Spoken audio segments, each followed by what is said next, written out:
लग्नाचे दागिने म्हणजे श्रीमंत पेशवाई दागिने, नाशिकचे सुप्रसिद्ध सराफ मयूर अलंकार सराफ।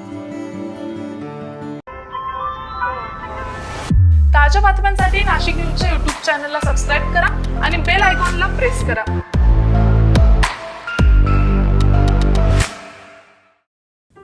राज्याच्या राजकारणातील एका मोठ्या सत्ता संघर्षानंतर मंत्रालयात आज अत्यंत हृदयस्पर्शी आणि भावनिक क्षण पाहायला मिळाला।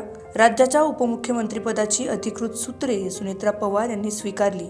मात्र ज्या खुर्चीवर काही काळापूर्वी वडील अजित पवार बसायचे, तिथे आज आईला विराजमान झालेलं पाहून पार्थ पवार यांना आपल्या भावना आवरता आल्या नाहीत। मंत्रालयातील उपमुख्यमंत्री कार्यालयात आज सुनेत्रा पवार यांचा पदभार स्वीकारण्याचा सोहळा पार पडला। सर्व प्रशासकीय औपचारिकता पूर्ण होत असताना पार्थ पवारही तिथे उपस्थित होते।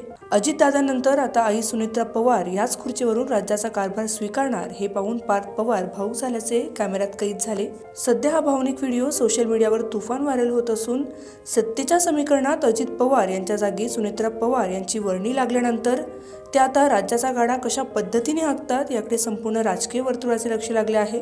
Bureau report, Nashik news, Nashik. ताज्या बातम्यांसाठी नाशिक न्यूजच्या YouTube चॅनलला सबस्क्राईब करा आणि बेल आयकॉनला प्रेस करा।